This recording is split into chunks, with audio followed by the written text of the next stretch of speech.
Se eu te disser que muita gente vai à missa há anos, e mesmo assim não sabe exatamente o que está acontecendo ali, e por isso vive a missa como rotina, não como encontro. E pior, tem coisas que a gente faz por costume, achando que é fé, mas na prática pode estar esvaziando o sentido da celebração. E hoje nós vamos fazer uma explicação formal, detalhada e fiel ao que a Igreja ensina, com base nos documentos oficiais. Mas antes, eu quero começar com uma provocação sincera. E eu me incluo nisso, tá? Muitos de nós amamos a Igreja, vamos à missa, temos opinião sobre várias coisas da celebração. Mas sendo bem honestos, quantos de nós já fomos à fonte? Quantos já procuraram, por exemplo, o Missal Romano, a Instrução Geral do Missal Romano ou documentos no site do Vaticano? Eu confesso a vocês, quando comecei a estudar isso com mais atenção, eu mesmo percebi uma coisa que me constrangeu no bom sentido. Eu nunca tinha entrado no site do Vaticano para consultar os documentos. E isso me fez pensar, porque às vezes a gente diz, isso pode, isso não pode, sempre foi assim.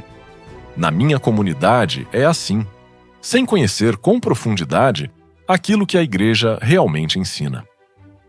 Então já deixo uma enquete sincera para você responder nos comentários. Você já entrou no site do Vaticano para consultar algum documento oficial da Igreja? Sim, já entrei. Não, nunca entrei. Já ouvi falar, mas nunca consultei documentos. E agora sim, vamos ao tema de hoje. Nesta parte 1, eu vou explicar o que é a missa, por que ela é tão importante para o católico e como a celebração é dividida, detalhando cada parte. Na parte 2, eu vou trazer o lado mais prático, gestos, posturas, recomendações, erros comuns, costumes, normas e o que deve ser evitado pelos fiéis durante a missa. A missa é céu aberto em nosso chão,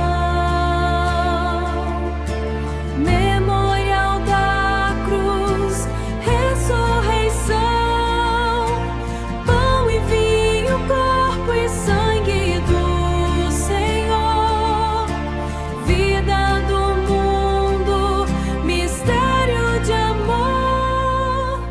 Quando eu digo um amém, eu te acolho. A missa é o coração da vida católica.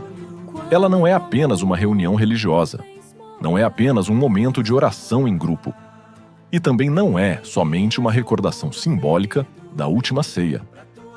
Para a fé católica, a missa é a celebração em que a Igreja participa do mistério pascal de Cristo, sua paixão, morte e ressurreição, tornados presentes sacramentalmente na Eucaristia. Em outras palavras, na missa, Cristo continua a agir na sua Igreja. Ele fala ao seu povo na liturgia da palavra. Ele se oferece ao Pai na liturgia eucarística. E ele se dá aos fiéis na Sagrada Comunhão. Por isso, a missa é central para o católico. É na missa que a Igreja presta a Deus o culto mais perfeito. É na missa que o fiel encontra alimento para a fé. É na missa que a comunidade se reúne como corpo de Cristo. É na missa que o católico aprende a viver o Evangelho e recebe força para colocá-lo em prática. Por isso, participar da missa, especialmente aos domingos, não é um detalhe da vida cristã. É uma necessidade espiritual. É fonte de graça. É escola de fé. É encontro real com Cristo. A celebração da missa é organizada em 4 grandes partes: ritos iniciais, liturgia da palavra, liturgia eucarística, ritos finais. Essas partes não são blocos soltos. Elas formam uma unidade. A missa inteira conduz a assembleia ao encontro com Deus, com ordem, profundidade e sentido. Agora vamos entender cada uma delas. Os ritos iniciais têm a função de reunir a assembleia, criar a unidade entre os fiéis e dispor o coração para celebrar dignamente os santos mistérios. A missa normalmente começa com o canto de entrada, enquanto o sacerdote e os ministros se dirigem ao altar. Esse canto não é enfeite. Ele ajuda a Assembleia a entrar no espírito da celebração e expressa a unidade do povo reunido. Ao chegar ao presbitério, o sacerdote venera o altar com um beijo. O altar ocupa lugar central, porque é sinal de Cristo, e também o lugar do sacrifício e da mesa eucarística. Em algumas celebrações, pode haver também o uso do incenso, como sinal de honra e reverência. Em seguida, toda a Assembleia inicia a missa com o sinal da cruz, em nome do Pai, e do Filho, e do Espírito Santo.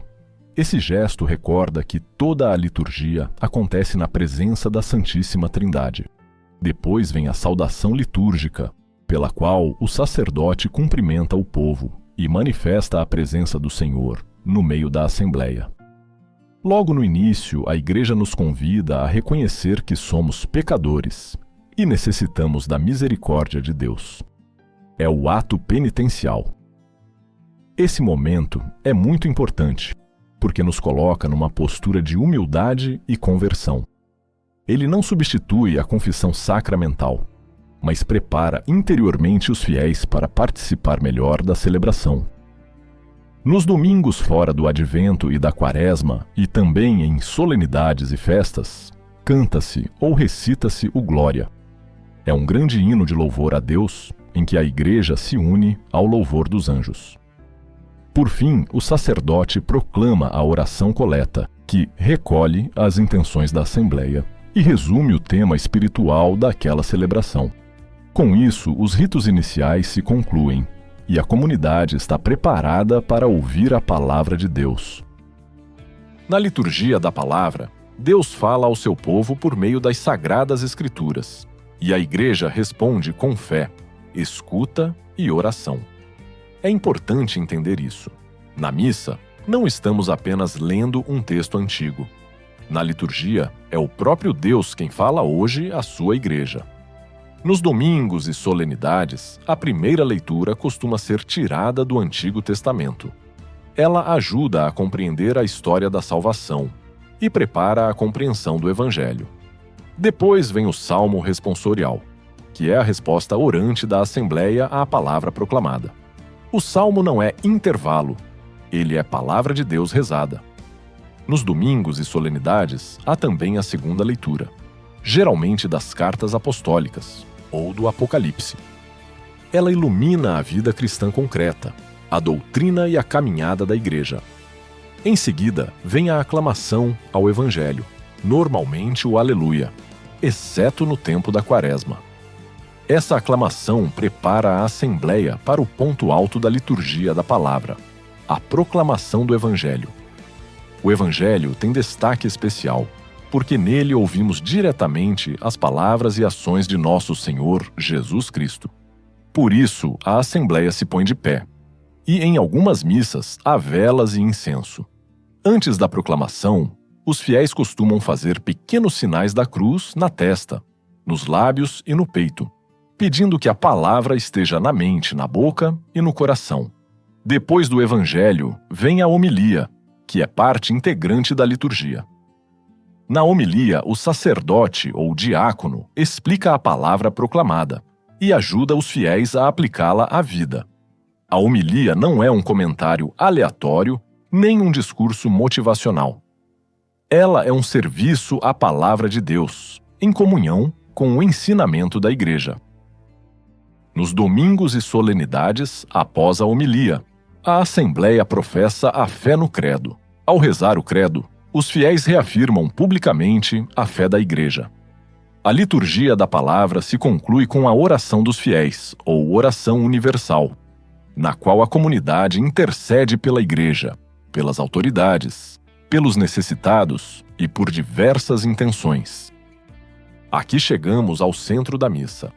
Na liturgia eucarística, a Igreja faz o que Cristo mandou na última ceia. Toma o pão e o vinho, dá graças ao Pai, pronuncia as palavras de Cristo e participa do seu corpo e sangue. A primeira etapa é a apresentação das oferendas. O pão e o vinho são levados ao altar E com eles, a Igreja oferece simbolicamente também a vida dos fiéis. Trabalhos, alegrias, dores, lutas e esperanças. Esse momento nos lembra que a missa não é algo separado da vida. Nós colocamos no altar aquilo que somos e vivemos. O sacerdote prepara os dons e pronuncia orações de bênção. Em algumas celebrações, usa-se o incenso para honrar os dons, o altar, a cruz, o sacerdote e o povo.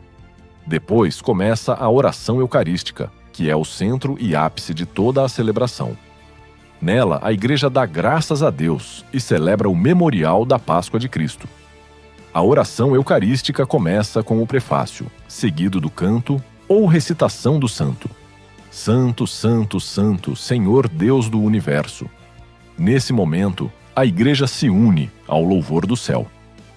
Em seguida, o sacerdote invoca o Espírito Santo sobre o pão e o vinho, para que sejam santificados. Depois proclama o relato da instituição e pronuncia as palavras de Jesus na última ceia. É aqui que acontece a consagração. Pela ação de Cristo e do Espírito Santo, o pão e o vinho tornam-se o corpo e o sangue de Cristo. Este é o grande mistério da fé. Por isso, esse momento pede máxima reverência, silêncio interior e adoração. Após a consagração, a Igreja faz o memorial da paixão, ressurreição e ascensão de Cristo, oferece ao Pai a vítima santa e reza pela Igreja inteira. Papa, bispo, clero, vivos e falecidos. Isso mostra que a missa nunca é um ato isolado. É sempre ação de Cristo e da Igreja inteira. A oração eucarística termina com a doxologia, por Cristo, com Cristo e em Cristo. E o povo responde com o grande amém, confirmando toda a oração. Depois começa o rito da comunhão. Primeiro, reza-se o Pai Nosso, oração ensinada por Jesus. Depois vem o rito da paz e a fração do pão, enquanto se canta ou recita o Cordeiro de Deus. Antes da comunhão, o sacerdote apresenta a Eucaristia. Eis o Cordeiro de Deus. E a Assembleia responde com humildade e fé. Então, acontece a Sagrada Comunhão, momento altíssimo da vida litúrgica, em que o fiel devidamente preparado recebe o próprio Cristo. Para o católico, a comunhão não é apenas símbolo, é encontro real com Jesus Cristo, verdadeiramente presente na Eucaristia. Depois da comunhão, é muito importante o silêncio de ação de graças. Esse momento de oração pessoal é precioso. A liturgia eucarística se conclui com a oração depois da comunhão.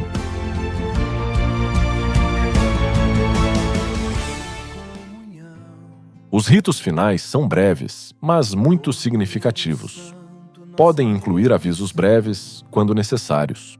Depois, o sacerdote concede a bênção final e faz a despedida. E aqui está um ponto muito bonito. A missa termina, mas a missão continua. O fiel não sai da missa igual. Ele é enviado ao mundo para viver aquilo que celebrou, com mais fé, mais caridade, mais verdade, mais reverência e mais compromisso com o Evangelho. Em resumo, a missa é o maior tesouro da Igreja. Nela, Deus nos fala na palavra. Cristo se oferece na Eucaristia e o Espírito Santo nos santifica e nos une como povo de Deus. Quanto mais o católico compreende a estrutura e o sentido da missa, mais ele percebe que não está diante de uma simples sequência de ritos, mas diante de um mistério vivo, profundo e transformador. Por isso, conhecer a missa não é curiosidade litúrgica. É formação de fé. É amor à Igreja. É reverência ao que é sagrado. Teu amor se derramando. É Jesus por nós se entregando. Fonte ápice da vida cristã. Força do fraco, pão de cada manhã. A missa é céu aberto em nosso chão.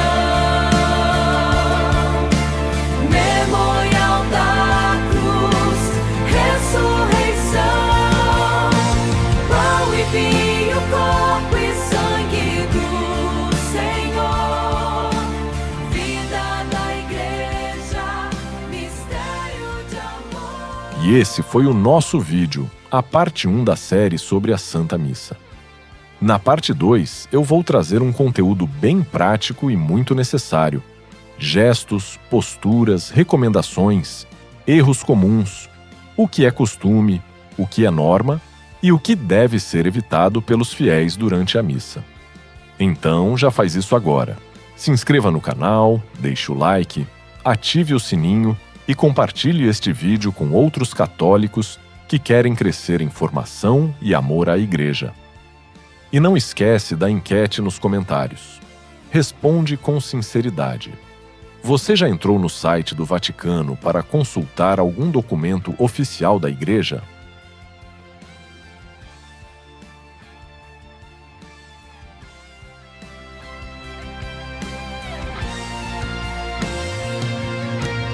Vida da Igreja, mistério de amor.